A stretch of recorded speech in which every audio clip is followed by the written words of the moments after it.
Qantas customers used news of Alan Joyce's departure to voice their frustration and anger at the poor performance of the airline. This letter, published in the Australian Financial Review, was typical of dozens of letters.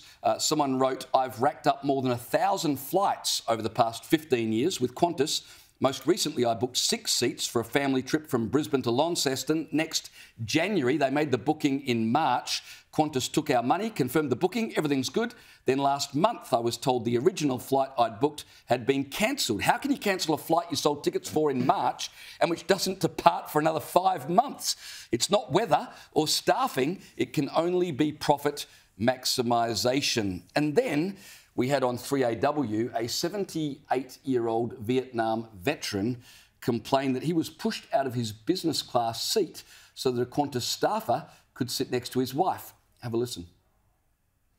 We were sitting in the business lounge enjoying a coffee. I got a call over the intercom for Stephen Lloyd-Jones to go to the desk. The lady, the Qantas employee there said, "I've got some bad news for you. You've been bumped." It didn't register at first. I wasn't quite sure what bump meant. I said, "What?" And she said, "Yes, well, I'll have to reissue you a ticket for economy class. We have a tech who's flying to Adelaide, and his contract states that he must fly business class." Horrendous story, but not untypical of stories we're hearing today. Here's my question, Caleb and Liz.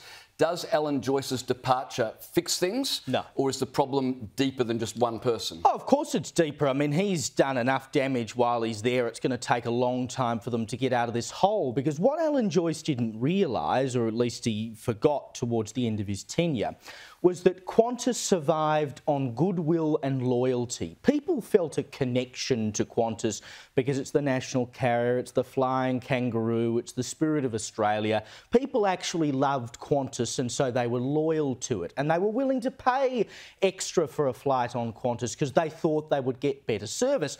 Now, what Alan Joyce ended up doing was taking advantage of that loyalty. So when we realised that Qantas wasn't going to be loyal back to us, we went up yours, and it's all fallen apart. Now, I'm glad that happened because it's proven the consumer is actually king. You can't behave in the way Alan Joyce has and get away with it. He's had to depart early, the board had to kick him out and whatever.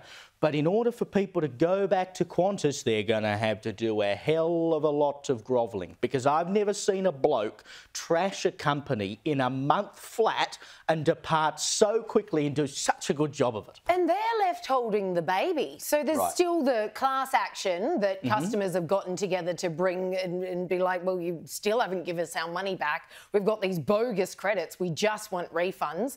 Then we've got the ACCC suing them as of last week. Check that box. And now, as of today, we've got an inquiry into this whole protection racket that Labor's clearly been running for Qantas, and therefore Aussies have been suffering at their hands for a long time now, because if we just had extra flights from Qatar or anywhere really, prices would be lower, Qantas would have less of a monopoly, and we'd be getting a far better deal. But it was all done because Qantas lobbied the government and they got what they wanted.